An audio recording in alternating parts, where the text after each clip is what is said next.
Aí galera que curte Engenharia Clínica, hoje continuando o nosso programa Engenharia Clínica em 10 minutos, que pretende cobrir todo o corpo de conhecimentos dos profissionais de Engenharia Clínica com uma ênfase no Brasil. Lembrando que a nossa profissão é uma profissão mundial, então é importante a gente estar alinhado com as melhores práticas de Engenharia Clínica, não só aqui no Brasil, mas ter um olhar para fora também, né? Então aqui nós vamos falar hoje, né, sobre as radiações ionizantes e não ionizantes. Esse aqui é um diagrama, né, do espectro das radiações que a gente estudou no colégio. Então é importante a gente fazer uma revisão para ter mais pertinência para abordar esse assunto e conversar com outros profissionais, né? Então nós estamos na parte 5 do nosso programa, que é o gerenciamento de riscos, e hoje a questão da segurança com as radiações, né? Antes de continuar, vamos fazer uma revisão da aula anterior, que foi a questão do gerenciamento de riscos e os aspectos legais. É um mercado regulado, a gente tem muitas leis, né, que afetam os serviços de saúde, e os profissionais de engenharia podem contribuir bastante com isso. Nós falamos das responsabilidades técnicas e das responsabilidades administrativas, é importante entender isso. Existe uma responsabilidade administrativa associada com o trabalho da engenharia clínica e a gente precisa de conhecer e saber como atuar nessas condições. Por que os profissionais de engenharia clínica são um recurso valioso, não só para os hospitais, para a administração, como também para os pacientes? E falamos também de como os profissionais de engenharia clínica podem se relacionar com outros profissionais dentro do hospital. Por exemplo, os profissionais da CIPA, da Comissão de Controle de Infecção Hospitalar, do Serviço Especializado em Engenharia de Segurança e Medicina do Trabalho, Núcleo de Segurança do Paciente, Qualidade, enfim. Procurando dentro da sua organização, você vai encontrar como contribuir nas questões de gerenciamento de risco. E também demos um trabalho maior nas atividades periciais, quer seja atuando como por uma parte, por outra ou pelo juiz. É uma área de atuação que os profissionais de engenharia clínica podem contribuir.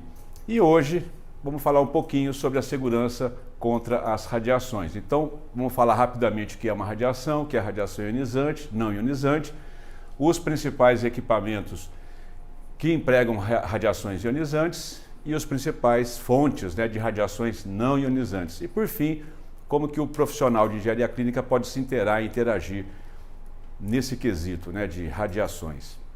Então, primeiramente, né, uma radiação é uma onda eletromagnética porque ela é composta por um campo elétrico e um campo magnético. Lembrando que esses dois campos são representados por um vetor.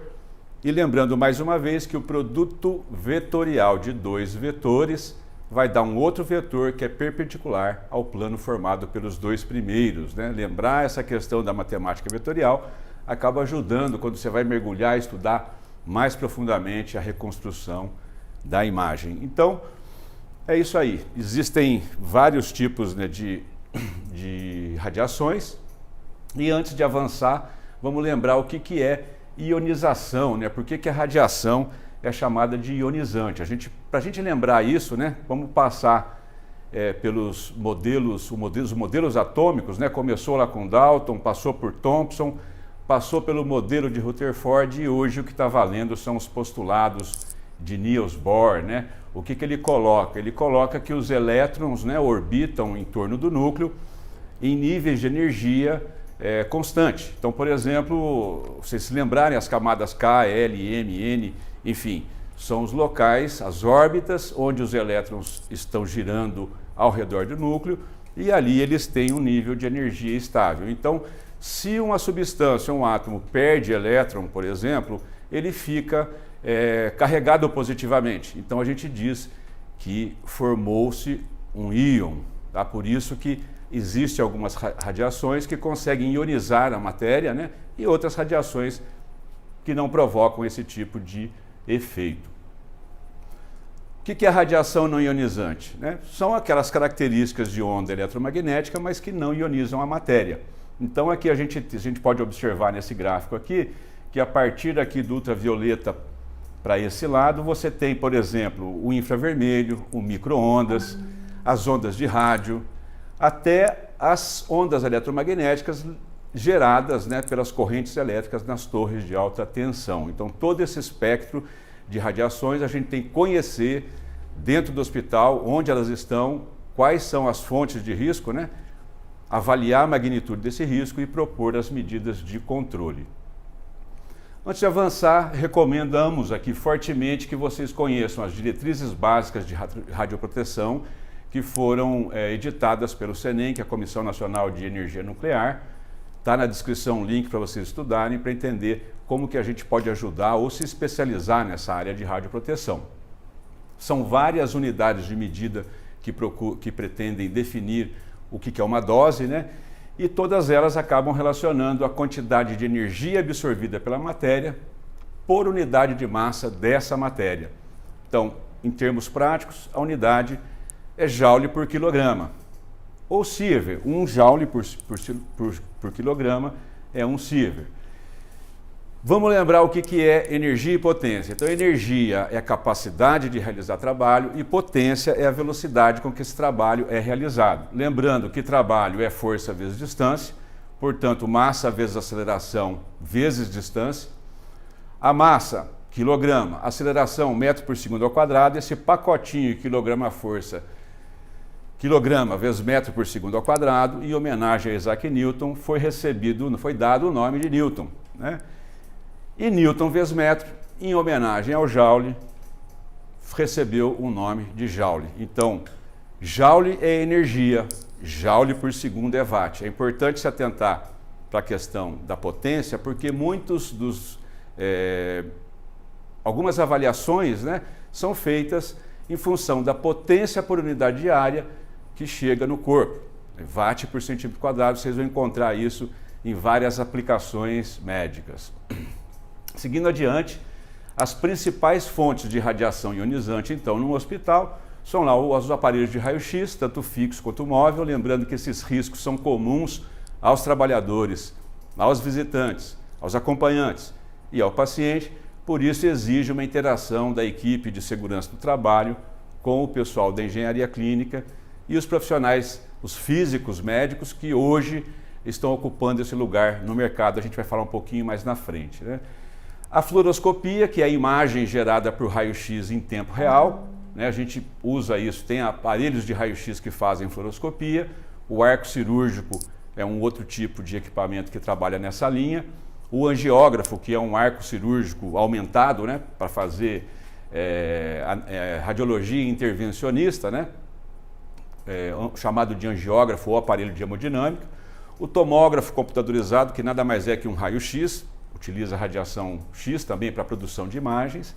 Tem um conjunto de radioisótopos, que são elementos, né, que têm uma atividade em termos de radiações importante, que é utilizada para ou diagnóstico ou para terapia. Por exemplo, a medicina nuclear, onde essa substância é injetada no corpo humano e essa substância, dependendo dela, ela vai se alojar em partes do corpo humano, onde a gente tem interesse em estudar.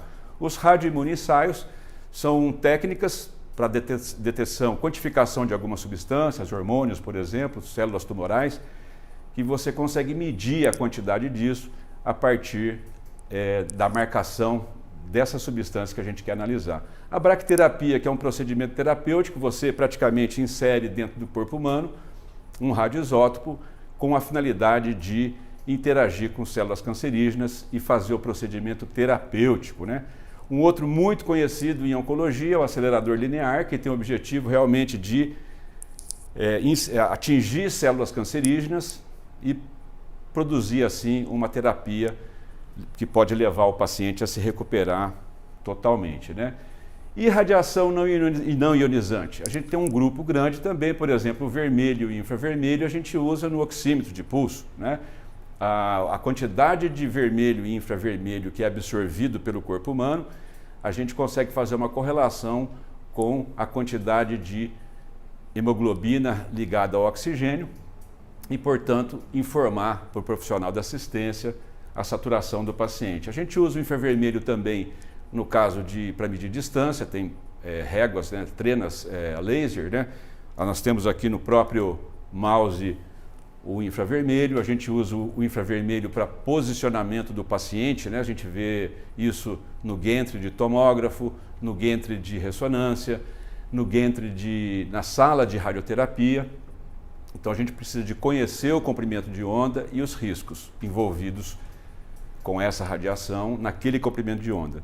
O laser também é outro exemplo, que é usado em procedimento cirúrgico, tem uma série de aplicações, mas uma que me ocorre aqui agora é como função de cortar, né, o tecido.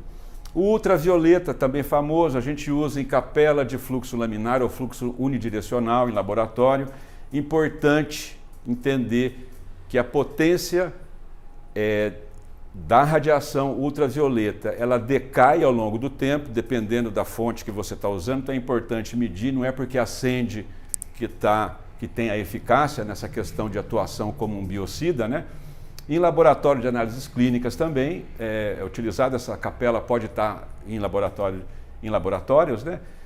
Ele é indicado também como uma medida de controle no caso de tuberculose, né? Utilizando para ambientes que não tem o ser humano, né? Tem algumas limitações, mas ela está presente aí no dia a dia em várias situações no ambiente hospitalar. Um outro exemplo do azul, né? Que é usado para hiperbilirrubinemia, são os aparelhos de fototerapia, que é usado em neonatologia. A função dela é quebrar a bilirrubina e tornar ela absorvível pelo corpo humano e daí eliminada, né? Utilizado naqueles tratamentos de icterícia, né? O que mais que a gente tem? Temos também as ondas de rádio, Wi-Fi, o próprio campo eletromagnético estático que é criado na ressonância nuclear magnética, é uma radiação não ionizante.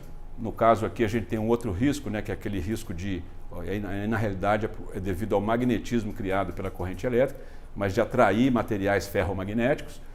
Ondas curtas e micro-ondas são utilizadas para elevar a temperatura do tecido do corpo humano, para fazer alguns tipos de terapia. Isso é muito comum nos serviços de fisioterapia dos hospitais, né?